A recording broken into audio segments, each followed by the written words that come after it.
is Evan Willis, and I'll be speaking about historical ballparks. Tall green walls, green grass, ivy-covered walls, huge roaring crowds, and a large city surrounding each park are some images of Fenway Park and Wrigley Field. The greatest players that have ever played the game of baseball have gone through these stadiums. Babe Ruth, the Hall of Famer, spent 6 years with the Red Sox, making Fenway a famous place to play. A Cubs Hall of Famer, Ernie Banks, was a shortstop that made Wrigley Field notorious. The two oldest ballparks in the game are still standing. Fenway Park and Wrigley Field are two of the most historical and popular places in the MLB, as well as being monumental figures for America.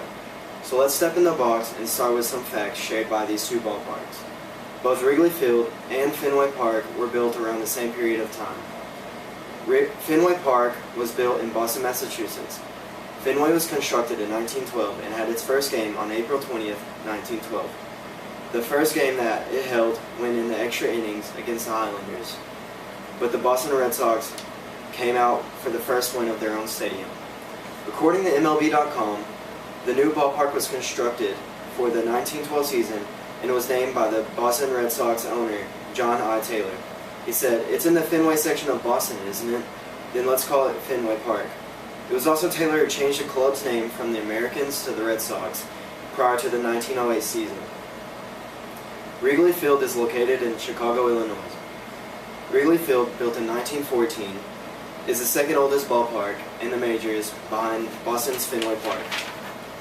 Originally known as Weigman Park, Wrigley Field was built on the grounds once occupied by a seminary. The park became Cubs Park in 1920 after the Wrigley family purchased the team from Weigman. It was named Wrigley Field in 1926 in honor of William Wrigley Jr., the Cubs owner. The first Major League game in the ballpark took place April 23, 1914. The Federals defeated Kansas City 9-1. The first home run in ballpark history was hit by Federals catcher Art Wilson. Now that you know some details of when the ballparks were born, we can move on to the special features of these stadiums. The special features of the ballparks are what make them so popular.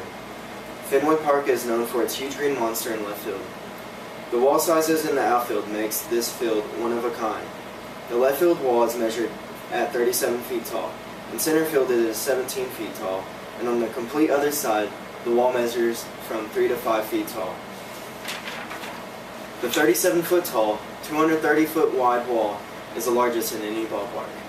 FenwayFanatics.com states that the origin of the monster dates back to 1947, when then owner Tom Yawkey decided that he wanted to minimize the amount of advertising present in the ballpark and had all of the signage on the left field wall covered with green paint. The Wrigley Field fence is unique from its classy wall covered in ivy. On Chicago Cubs MLB.com, it says the original vines were purchased and planted by Bill Veeck. In September 1937, Veeck strung bittersweet from the top of the wall to the bottom, then planted the ivy at the base of the wall. The wall measures 11.5 feet tall throughout the whole outfield. Wrigley Field bleachers and scoreboard were constructed in 1937 when the outfield area was renovated to provide improved and expanded seating.